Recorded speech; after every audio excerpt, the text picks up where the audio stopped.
오늘은 지난 6.4 지방선거에서 10%대의 지지율로 출발을 했지만은 막판 대역전 드라마를 연출하며 50%가 넘는 득표율로 대전시장에 당선되신 권선택 시장님을 저희 충청일보 TV에 모셨습니다. 예, 시장님 안녕하세요. 안녕하세요. 더운 여름철 휴가는 잘 다녀오셨죠? 예, 휴가 잘 했습니다. 예. 미래 이제 그 책임감도 앞으로 이제 참 크실 텐데 앞으로 민선 6기를 어떻게 이끌고 가실까?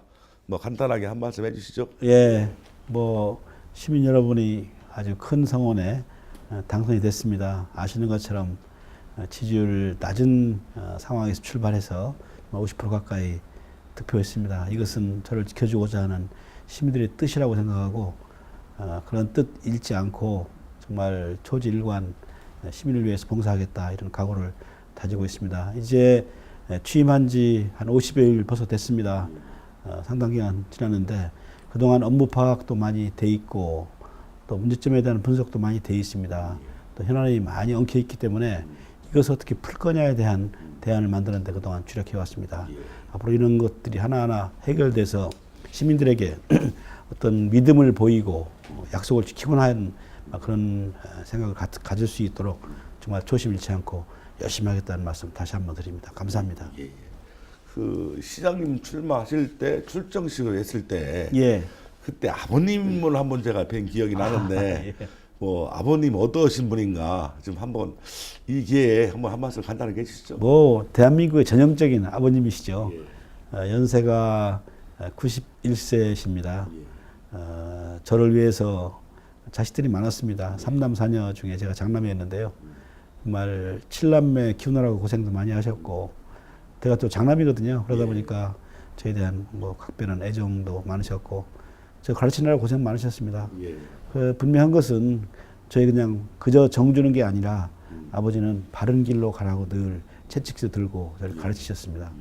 그것이 저희 심성에 많은 영향을 줬다고 생각하고 지금도 아버님한테 많이 혼나기도 하고 지금도 아버님이 저에게 많은 조언도 하시고 이렇게 하십니다. 그런 것들이 저에게는 큰 힘이 됐다 이렇게 생각합니다.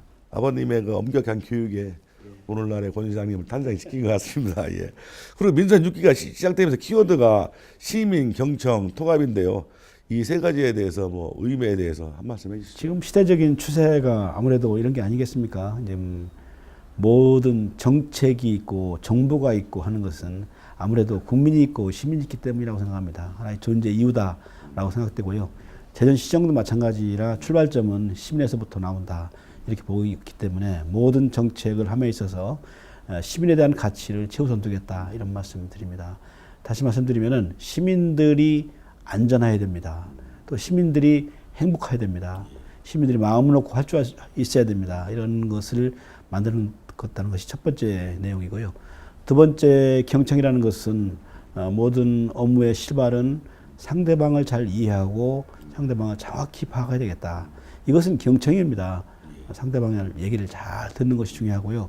듣는 것 이상으로 그 사람에 대해서 정확히 파악하고 마음으로 공감하고 느낄 때 그것이 가능하다. 이런 생각이 듭니다. 또 세 번째는 통합입니다. 우리 사회가 어떤 개발 이런 문제가 많이 진전되면서 많은 갈등 요소들이 내재되어 있습니다. 이런 갈등을 좀 풀어내서 시민들이 하나가 될 수 있는 대전시정을 만드는 것 저에게 주어진 임무가 아닌가 생각합니다. 그래서 시민과 경청과 통합의 가치를 최우선 두겠다. 이런 시정 철학을 밝혀오고 있고 그렇게 될 수 있도록 노력을 다하고 있습니다. 인사의 원칙이라든지 철학이라든지 거기에 대해서 한번 그 앞으로 인사 정책이라든지 포괄적으로 한 말씀 해주시죠. 인사가 만사입니다. 또 인사처럼 또 어려운 게 없습니다. 또 막상 인사를 하다 보면은 늘 평가가 엇갈리게 돼 있습니다. 저는 기본적으로 인사는 조직의 안정을 갖고 오고 조직의 발전에 기여해야 된다 이런 생각을 갖고 있습니다. 그냥 무대뽀식으로 인사해서는 그런 룰이 생기지가 않습니다. 우선은 나름대로 질서를 세워주는 것 이것이 매우 중요하다 생각되고요. 제가 그런 방침에 의해서 첫 번째 인사는 조직의 안정에 중점을 둬서 그런 부분을 많이 소화시켜서 했습니다. 조직이라는 것은 안정만 가지고 되지 않습니다. 어떤 자극적인 요소를 줘서 역동적인 조직으로 만들기 위해서는 정말 능력 있는 사람들, 열심히 하는 사람들에 대한 발탁도 병행이 돼야 된다고 생각합니다. 다만 발탁이라는 것은 아무나 하는 게 아니고 정말 누가 봐도 객관성이 있는 그런 분들에 대한 발탁이 필요하거든요. 그런 작업을 병행할까 생각하고요. 그런 철학을 갖고 앞으로 인사 운영을 하겠습니다. 지방 그 공기업 인사청문회 개최를 공약으로 내거셨었는데 예. 뭐 이런저런 이유에서 이루어지지 않고 예. 뭐 간담회 형식으로 이루어졌는데 여기에 대한 뭐 우려가 많이 좀 나왔던 게 사실이잖아요. 예. 여기에 대해서 한번 한 말씀 해주시죠. 역시 제가 생각 그렇게 해왔습니다. 우선 제도가 마련되지 않은 상태에서 그러니까 법이 마련되지 않은 상태에서 인사청문회라는 것은 반쪽이겠다. 예. 뭐 그런 비판을 들겠다. 예. 그렇게 생각하고 시행했습니다. 그렇지만은 아무리 그런 성과가 있다 하더라도 제대로 인사청문회를 가기 위한 하나의 길을 놨다. 어떤 디딤돌을 만들었다는 생각을 합니다. 이번에 의회 쪽에 부탁을 해서 의회가 좀 맡았으면 좋겠다 그런 희망의 말씀을 드렸는데 의회에서는 좀 너무나 조급하기 때문에 좀 이번 인사는 되지 않았습니다. 다음부터는 의회에서도 이제 맡아서 하겠다 이런 입장을 보이고 있기 때문에 그것만도 상당히 진일보된 것이라고 생각하고 정말 이번 기회에 법적 보완이 이루어져서 우리 지방자치에도 제대로 된 인사청문회가 되었으면 좋겠다. 이렇게 되면은 지방자치가 좀 발전될 수 있습니다. 저는 그런 생각을 가지고 제 권력을, 제 권한을 스스로 내려놓는 그런 조치였다. 이렇게 생각합니다. 그것도 도시철도 2호선에서 안 여쭤볼 수가 없는데 예, 예. 그 항상 그 공약이 트래블 공약을 하셨잖아요. 예. 예. 이것을 뭐 10월이나 늦어도 12월까지는 뭐 어떻게 됐든지 결정을 하신다고 그랬는데 여기에 대해서 좀 어떤 방식을 선호할 것인가? 저는 고가 방식이 아니라 지금 말씀드린 것처럼 노면 방식, 트램 방식을 공약했기 때문에 상당한 정책의 차이가 있다 이렇게들 얘기합니다. 그래서 많은 또 정말 불만이나 또 많은 문제점을 지적을 하는 거 있습니다. 그래서 이런 것들을 털어내기 위해서 객관적인 전문가 회의를 운영하려고 합니다. 바로 이제 시행이 되는데요. 그게 끝나면은 시민들이 많이 모이는 원탁회의 이런 것들을 타운홀 미팅이라고 하죠. 이걸 통해서 시민의 의견을 수렴하려고 합니다. 어떤 입장을 정해놓고 하는 의견 수렴은 의미가 없습니다.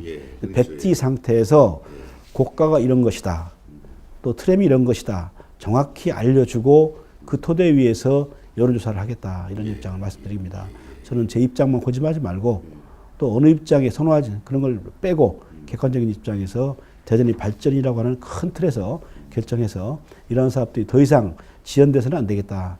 그래서 적어도 10월까지, 이제도 12월까지 해서 사업 추진에 지장이 없도록 하겠다 하는 것이. 금년 말까지는 어떻게 됐든 하여튼 정리를 하시겠다. 그래야 지장이 없습니다. 그리고 또 이제 과학벨트에 대해서 한번 여쭙겠는데요. 사업 예산 70%가 넘게 분용이 됐고 이대로 과학벨트 사업이 이제 크게 축소되는 거 아닌가는 우려를 많이 내고 있는데 거기에 대해서는 또 어떻게 정책을 펴실 것인가, 중앙정부랑 또 어떻게 하실 것인가 그에 대해서 한 말씀 해주시죠. 아시는 것처럼 과학벨트 사업은 정부 사업입니다. 정부가 진행하는 사업인데 어렵게 대전이 이제 거점지구로 선정이 돼서 추진되는데 부지매입비 논란 때문에 좀 약간 틀어졌습니다.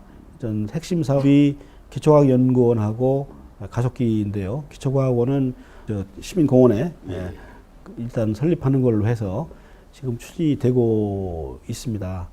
또 가속기도 또 저쪽 그 신곡 중곡 지구에 지금 추진이 되는데 상당히 지금 지연되고 있습니다. 그것은 바로 정부가 과연 이 사업이 이 정부에서 할 생각이 있는지에 대해서 많은 의구심이 있습니다. 제가 이제 정치력을 좀 발휘해서 그 사업을 제대로 돌려낼 수 있도록 노력을 할 것이고요. 그 다음에 대전시에서 하고 있는 것이 사이언스 센터 컴플렉스 이 사업인데 이것도 전임시장이 많은 사업을 진행했습니다만은 좀 보완해서 과학성이 살아날 수 있도록 이렇게 추진하겠다 이런 말씀을 드립니다. 민선 6기 권 시장님께서는 원도심 활성화에 대해서 어떤 그 방향으로 추진하실까 거기에 대해서 좀 한 말씀 해주시죠. 대전의 아주 숙제 중에 하나입니다. 그동안 정책적으로는 많이 투자도 했고 노력은 했는데 가시적인 성과는 많이 없다고 생각합니다.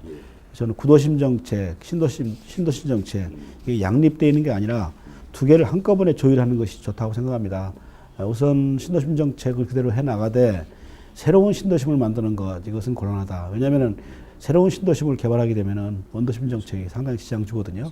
그렇게 말씀을 드리고 또 신도심 정책을 하나가더라도 그 사업의 일부는 또 구도심 쪽에 배려가 될 수 있도록 그런 조치를 하는 게 좋다라고 생각합니다. 특히 가장 문제가 되는 것이 구도청 자리에 대한 문제입니다. 공약도 많이 제시했습니다만은 우선은 도청 이전 특별법이라는 것이 통과가 돼야 땅을 정부로부터 우리가 인수할 수 있습니다. 현재 그 법이 안 되기 때문에 상당히 지장을 받고 있고 해서 적어도 금년 말까지 이 문제가 좀 타결될 수 있도록 제가 정무적인 노력을 하겠다 이런 말씀드립니다. 국회에서 해당 국회의원들이 이 문제를 좀 해줘야 되거든요. 얼마 전에 제가 서울 가서 국회의원들 뵙고 이 말씀을 좀 충분히 말씀을 드렸고요. 그 다음에 구도심 지역이 많이 취약하거든요. 거기에 또 시립병원도 집어넣고 또 아까 말씀드린 문화예술 특구도 만들고 해서 어떤 신도심과의 연계 속에서 구도심이 살아날 수 있도록 전략을 써나갈 것이고요. 또 저 구도심 정책이 각 부서에 많이 분산되어 있습니다. 이것을 모을 수 있는 조직 개편 작업, 도심재생본부 이런 것을 만들려고 지금 작업을 하고 있습니다. 지금 조직 개편 작업은 한 10월 끝까지 밑그림이 그려지고 이걸 바탕으로 해서 조례가 개정돼야 추진되기 때문에 금년 말까지 이런 조치들은 다 끝낼 계획으로 있습니다. 대덕특구 창조 경제의 허브를 만들겠다고 하셨는데 뭐 여기에 대해서 구체적으로 뭐 방법 방안이라든지 한번 말씀해 주시죠. 예, 대덕특구는 정말 대한민국의 성장 동력이고 대전의 중요한 자산이다 이렇게 합니다. 그 동안에는 그런데 대덕특구라는 부분이 대전시에서는 좀 잊혀져 있고 또 어떤 대덕특구 독자적으로 놀았습니다. 이런 구도 가지고는 좀 대전으로서는 어렵다라고 판단해서 어떤 대덕특구와 대전시 그러니까 대전 경제를 같이 함께 엮을 수 있는 상생협력 프로그램을 지금 만들고 있습니다. 그런 기초 위에서 대전시가 대덕특구도 잘 될 수 있도록 도와주는 역할, 또 대덕특구가 제대로 된 연구를 통해서 또 대전 경제를 견인할 수 있는 역할을 함께 지금 모색하는 작업을 하고 있습니다. 예를 들면은 대덕특구에는 좋은 시설들이 많이 있지 않습니까? 세미나실도 있고 회의실도 있고 또 여러 가지 활동 공간이 많이 있거든요. 그걸 좀 개방을 해서 대전시에서 활용할 수 있도록 해줘야 되거든요. 그리고 또 거기에 많은 소중한 연구 인력들이 있습니다. 그분들을 대전을 위해서 좀 이렇게 활용될 수 있도록 하는 측면도 있고요. 또 그 대신에 우리가 또 잘 도와서 여러 가지 안전한 시설이 될 수 있도록 하는 역할, 도로 구조를 개선하는 역할, 이것도 대전시에서 해줘야 됩니다. 이러한 상생 협력의 기반을 만드는 작업을 아주 강도 있게 추진할 생각으로 있습니다. 예, 그리고 마지막으로 시민들에게 하실 말씀이 있으면 한 말씀 해주시죠. 예, 이제 민선 6기가 막 출범이 됐습니다. 이제 막 시작입니다. 좀 잘하는 것은 칭찬도 해주시고 못하는 것에 대해서는 재직도 좀 들어주시기 바랍니다. 대전이 많이 어렵습니다. 또 그 어려운 만큼 잘하면은 새로운 기회도 될 수 있다고 생각합니다. 기회를 살릴 수 있는 역할을 제가 할 수 있도록 노력하겠다는 말씀을 드리고요. 저는 아까도 말씀드린 것처럼 시민의 눈높이에서 시민 여러분의 목소리를 경청해서 작은 목소리에도 시장에 담을 수 있도록 노력하고요. 또 어려운 계층들이 조금이라도 좀 용기를 갖고 살아갈 수 있도록 하는 공동체의 역할을 하고자 노력하고 있습니다. 이런 점을 10분 이해하시고 대전 시장 발전을 위해서 많은 협조와 참여를 부탁을 드리겠습니다. 예, 오늘 주신 말씀 감사합니다.